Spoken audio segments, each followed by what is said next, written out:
टूटा है, न किसी में दम है कि इसको तोड़ सकता है। किसान के बेटे हैं कि आप किसानी करते होंगे, तो किसी के खेत के बगल में बड़ा सा पीपल का पेड़ आ जाए तो आधा खेत तो वैसे ही वो छाए में चला जाता है। तो वैसे ही चंदौली का हालत है, इससे ज़्यादा मुझको कहा है। अगर तीसरी बार भाजपा अगर आ गई तो संविधान चेंज हो जाएगा। 300 पार, डीजल, पेट्रोल, सरसों का तेल, ये सब 400 के पार हो जाएगा तीसरी बार में। ये वॉशिंग मशीन ऐसी वॉशिंग मशीन है कि कोई भी कितना भी भ्रष्ट नेता उसमें चला जाए वो साफ सुथरा हो जाता है। वैसे ही ओम प्रकाश जी बीजेपी में चले गए तो साफ सुथरे हो गए। चुनाव आयोग द्वारा डेट घोषित होने के बाद जो अपने प्रत्याशी वो जमखम के साथ अपने चुनाव यात्रा में निकल चुके हैं। इस वक्त हमारे साथ चंदौली लोकसभा सीट से वीरेंद्र सिंह जी हैं, सपा प्रत्याशी। आप जगह जगह जा रहे हैं, तमाम कार्यक्रमों में शामिल हो रहे हैं, किस तरह की तैयारियां आप जुटी हैं? देखिए, पहले सेनापति तैयार किया जाता है, फिर उसके बाद सेनाएं को आदेश सेनापति देते हैं। मैं यहाँ पर जो समता पार्टी के बीपी, समता पार्टी बीपी के प्रजापति जी जो राष्ट्रीय अध्यक्ष हैं, उनके यहाँ मिलने आया था। इन्होंने मुझे आशीर्वाद दिया, भरोसा दिया कि संविधान को बचाने की लड़ाई में पीडीए के साथ हम हैं और इस धर्म युद्ध में हम संविधान के बचाने वालों के साथ इस युद्ध को लड़ेंगे। वीरेंद्र जी, देखा जा रहा है महेंद्र नाथ पांडे जी का लगातार शिलान्यास और उद्घाटन जो है वो चुनावी समय में बोला जा रहा है कि किया जा रहा है। क्या लगता है चंदौली की जनता किस तरह से देखती है इस सब शिलान्यासों को? और आप जगह जगह जा रहे हैं, जमीनी नेता कहला रहे हैं, तो उसको किस तरह से देखा जाएगा, इस मेहनत को किस तरह से देखा जाएगा? देखिए, जनता सब जानती है, बताने की ज़रूरत नहीं है। जो जनता को बेवकूफ़ समझता है वो खुद बेवकूफ़ होता है। 10 साल हो गए, 10 साल मंत्री रहे, किसी के हाल नहीं जाना, किसी के सुख दुख में खड़ा नहीं हुआ, कोई ऐसी बात नहीं की जिससे कि गरीब आम जनता को राहत मिल सके। हम तो चंदौली में जा रहे हैं, न कोई वहाँ शिक्षा की व्यवस्था है, न कोई स्वास्थ्य की व्यवस्था है, केवल उद्घाटन कर रहे हैं। केवल बिल्डिंग का मेडिकल कॉलेज में उद्घाटन किए, न वहाँ दवाई लिखने वाला कोई डॉक्टर है, न कोई खाट है, न भर्ती करने वाला है। वो भी प्राइवेट को दे दिए। जो सरकारी था कि मुफ्त में इलाज होगा, उसको सरकारी बना दिए। तो हमारे नेता का नारा था कि दवा पढ़ाई मुफ्ती होगी और खेत सिंचाई सस्ती होगी। तो सस्ती और मुफ्ती जो का नारा था, जिससे किसान डायरेक्ट लाभान्वित होते थे, आज हम उसकी लड़ाई लड़ रहे हैं। इसके माध्यम से पीडीए के साथ जुड़ा हुआ है और पीडीए ही एनडीए को हराएगा। अब पीडीए को बताया जा रहा है कि पीडीए टूटता जा रहा है लोकसभा चुनाव में, और आप पीडीए को जोड़ने की बात कर रहे हैं, तो पीडीए कितना मजबूत है वाराणसी में? पीडीए टूटता नहीं, पीडीए जुटता जा रहा है। पीडीए जुटता जा रहा है। देखिए, बीपी जो मेरे साथ हैं समता पार्टी की, ये भी तो जुट ही रहे हैं। इनकी भी ताकत को आप कमज़ोर मत समझिए। एक समाज और एक तबके को प्रतिनिधित्व करते हैं, तो इसलिए आप पीडीए को देखिए, आने वाले समय में ये जो है बहुत तेज़ी के साथ आगे बढ़ेगा और भारतीय जनता पार्टी को परास्त करेगा। बनारस से सटा, जो कि प्रधानमंत्री नरेंद्र मोदी का संसदीय क्षेत्र है, चंदौली लोकसभा से आप प्रत्याशी हैं, कितनी चुनौतियां समझते हैं? किसान के बेटे हैं कि आप किसानी करते होंगे, तो किसी के खेत के बगल में बड़ा सा पीपल का पेड़ आ जाए तो आधा खेत तो वैसे ही वो छाए में चला जाता है। तो वैसे ही चंदौली का हालत है, इससे ज़्यादा मुझको कहा है। बहुत बहुत धन्यवाद। तो वीरेंद्र सिंह जी को सुन रहे थे आप सब। साफ तौर पे कहना है और भारतीय जनता पार्टी पे जो है कि निशाना साधते नजर आए, और चंदौली विधान जो है कि लोकसभा सीट से वीरेंद्र सिंह चुनाव लड़ रहे हैं और साफ तौर पे भारतीय जनता पार्टी पर जो है निशाना साधने का काम किया जा रहा है। चुनावी बिगुल लोकसभा चुनाव की बस्ती नजर आ रही है। पूर्वांचल की अगर बात कर ली जाए, चाहे उत्तर प्रदेश की बात चल ली जाए, साफ तौर पे जो 80 सीटें हैं उस पर लड़ाई जो है वो जमखम के साथ लड़ी जा रही है। यूँ मान लिया जाए कि 17 सीट जो है वो कांग्रेस को दिया गया, तो समाजवादी पार्टी कहीं ना कहीं 69 सीटों पे अपनी दावेदारी जो है कि वो साधते नजर आई।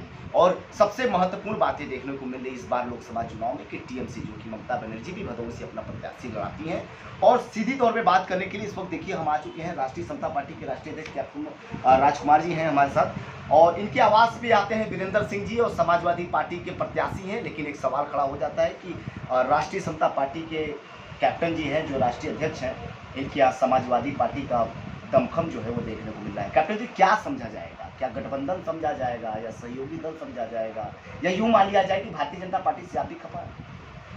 नहीं, देखिए, खपा की बात नहीं है, खपा किसी भी पार्टी से कोई नहीं है, लेकिन हमको संविधान बचाना है और हमारी एक मित्रता के तौर पर वीरेंद्र जी से बातचीत हुई है और हम उनके साथ हैं। संविधान बचाने की आप बात कर रहे हैं, क्या संविधान टूट गया है या संविधान रद्द हो गया है? क्या भारत में संविधान ही नहीं है? क्या भीमराव अम्बेडकर जो संविधान बनाए थे वो टूट चुका है, जो आप संविधान बचाने की बात कर रहे हैं? संविधान बचाने की बात कर रहा हूँ, वो टूटा कुछ नहीं है, लेकिन संविधान चेंज हो सकता है।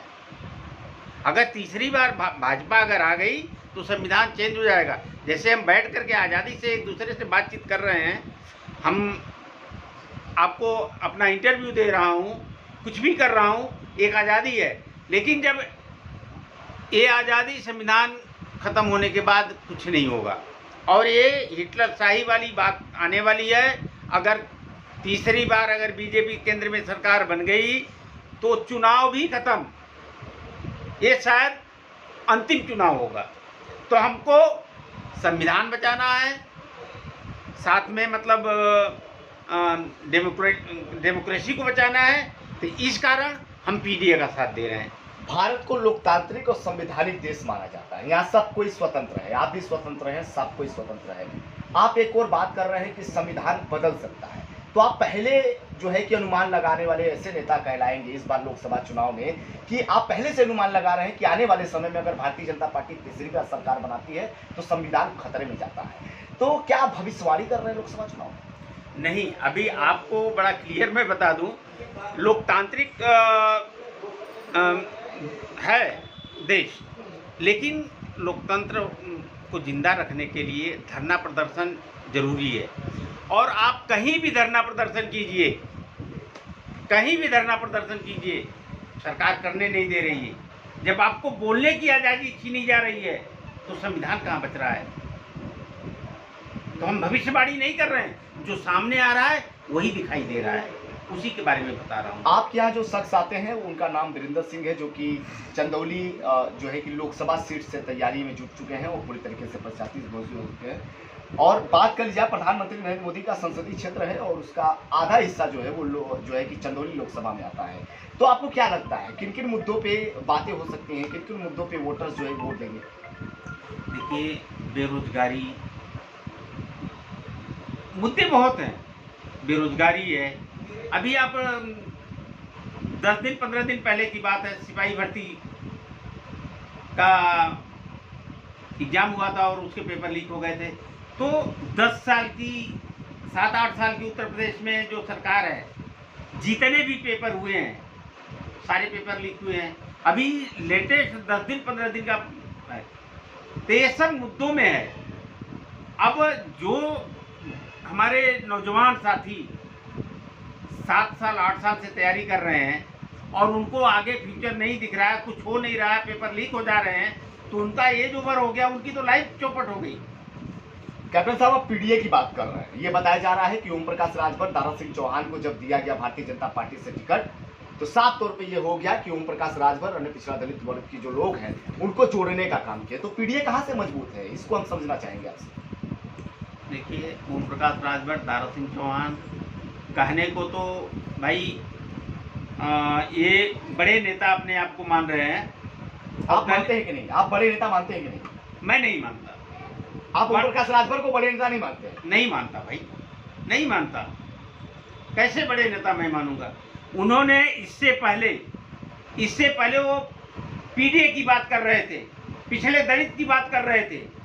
आज वो बीजेपी में चले गए तो ये पीडीए की बात कहाँ चली गई? पिछड़ा दलित अल्पसंख्यक की बात कहाँ चली गई?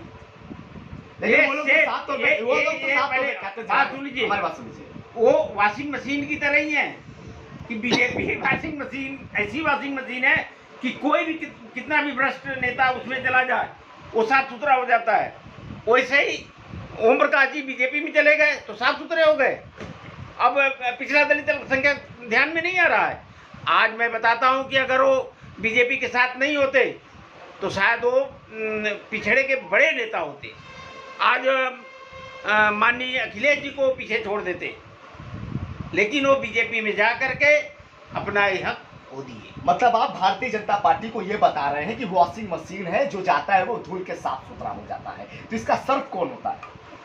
सब तो आपको पता भाई, आप सामने देख रहे हैं। आप जितने नेता हैं उनके ऊपर ईडी सीबीआई की केस चलता है, और जैसे वो बीजेपी की सदस्यता ग्रहण कर लेता है वो खत्म। तो इसका क्या मतलब समझा जाए? कैप्टन जी ये जानना हो चाहेंगे सकता है कि चंदौली लोकसभा सीट में राजकुमार कैप्टन जी का जो पार्टी है वो किसको समर्थन करता है? बात चंदौली लोकसभा की नहीं है। मैं राष्ट्रीय अध्यक्ष हूँ, मैं किसी पार्टी का राष्ट्रीय अध्यक्ष हूँ। मेरी पार्टी पूरे उत्तर प्रदेश में और 7 अन्य राज्यों में रन कर रही है। तो बीजेपी को रोकने के लिए जो भी पार्टी होगी, हम उसके साथ हमारी पार्टी रहेगी।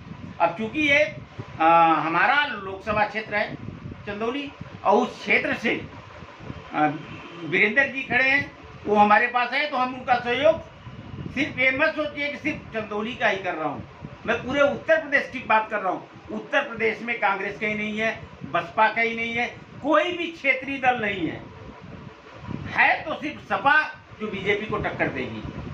यूँ तो कहा जा रहा है कि उत्तर प्रदेश में न सपा है न कांग्रेस है, सिर्फ और सिर्फ भारतीय जनता पार्टी है। बिल्कुल आप सही कह रहे हैं, आप बिल्कुल सही कह रहे हैं।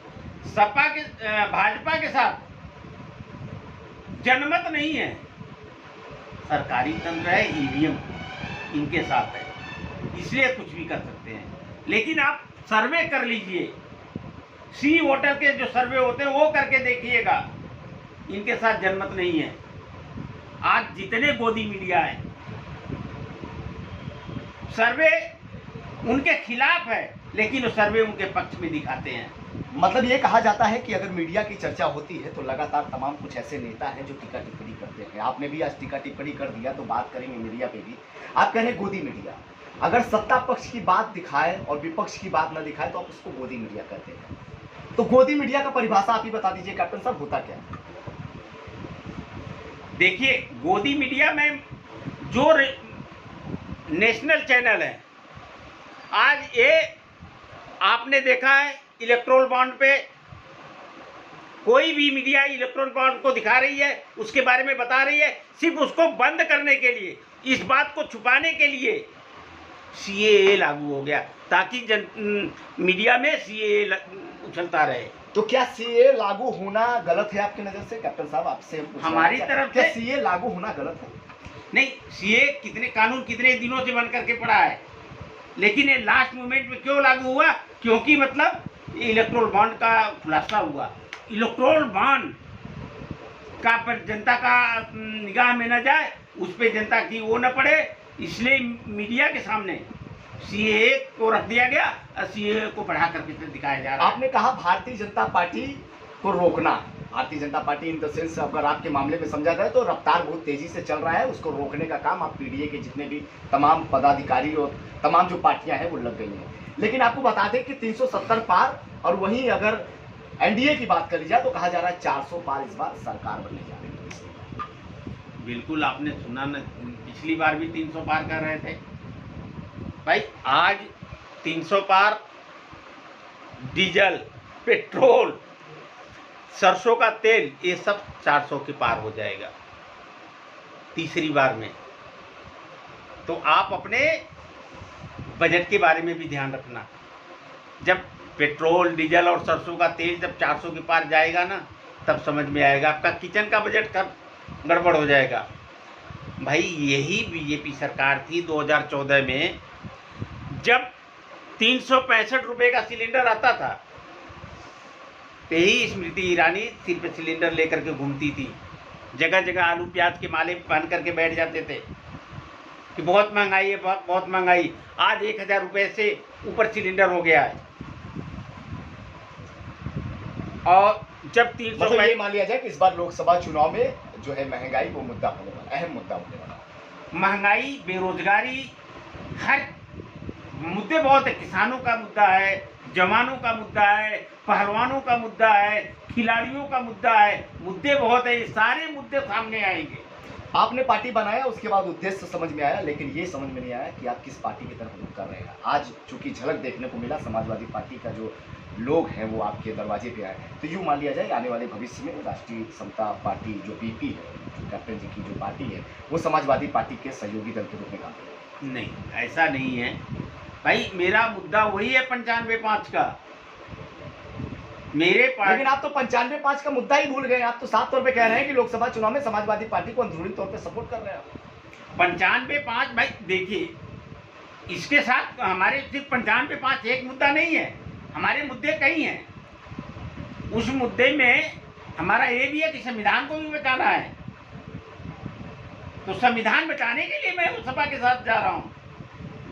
हमारा गठबंधन नहीं है, हम सिर्फ सपोर्ट कर रहे हैं। आप संविधान बचाने की बात कर रहे हैं, राहुल गांधी भारत जोड़ो की बात कर रहे हैं, राहुल गांधी भारत जोड़ो न्याय यात्रा की बात कर रहे हैं, लेकिन जनता गुमराह हो चुकी है। समझ में नहीं आ रहा है कि आप एक और कह रहे हैं कि जो है कि संविधान को बचाना है, तो जनता के लिए संविधान टूटा कहाँ? जनता को आप कह रहे हैं कि भारत जोड़ने चले हैं, भारत टूटा ही कब कहा था? 47 के बाद तो भारत जुड़ा था और अब तक भारत जुड़ा हुआ है, और आप कह रहे हैं कि भारत टूट गया है। नहीं, भारत टूटा नहीं है। भारत न टूटा है न टूटेगा।